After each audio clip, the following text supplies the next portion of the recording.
آپ کے سامنے سورہ فلق کی تلاوت اور اس کا ترجمہ عرض کیا ہے۔ یہ مدنی صورت ہے اور اس میں 5 آیات ہیں۔ سورہ فلق اور سورہ ناس کی فضیلت کے بارے میں سرور کائنات صلی اللہ علیہ وسلم کی چند احادیث گزشتہ درس میں آپ کو سنا چکا ہوں۔ 2 حدیثیں اور سن لیجئے۔ حضرت ابو سعید خدری رضی اللہ تعالیٰ عنہ سے روایت ہے کہ رسول اکرم صلی اللہ علیہ وسلم جنوں کی نظر سے اور انسانوں کی نظر سے خاص طور پر اللہ کی پناہ مانگا کرتے تھے،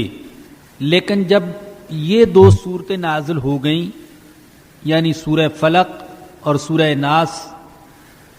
تو پھر آپ نے ان 2 صورتوں ہی کو اپنا معمول بنا لیا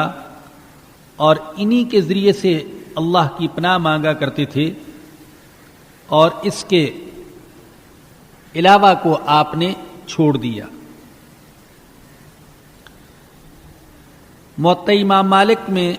حضرت عائشہ رضی اللہ تعالیٰ عنہا سے روایت ہے کہ رسول اکرم صلی اللہ علیہ وسلم کو جب کوئی تکلیف ہوتی تھی تو آپ یہ دونوں صورتیں پڑھ کر اپنے اوپر دم کر لیا کرتے تھے۔ وفات سے قبل جب آپ کی بیماری شدت اختیار کر گئی تو پھر میں نے یہ دونوں صورتیں آپ کے ہاتھوں پر پڑھی اور پھر آپ کے ہاتھوں کو آپ کے جسم پر پھیر دیا۔ صورتیں میں نے پڑھی، بلکہ یہ نہیں کہ ایک ہی دفعہ ہوا ہو، کئی دفعہ ایسا واقعہ پیش آیا کہ تکلیف کے وقت مرض الموت میں جبکہ خود آپ نہ پڑھ سکتے تھے تو میں یہ صورتیں پڑھتی تھی اور پڑھ کر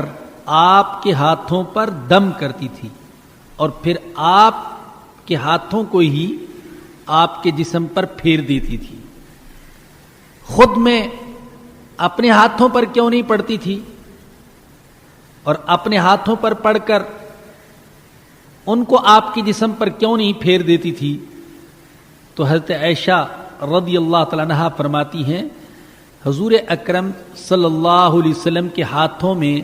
جو برکت تھی وہ میرے ہاتھوں میں نہیں تھی، تو برکت کے حصول کے لیے پڑھتی تو میں خود تھی، لیکن دم کر دیتی آپ کے ہاتھوں پر اور پھر ان ہاتھوں کو آپ اپنے جسم اطہر پر پھیر لیتے۔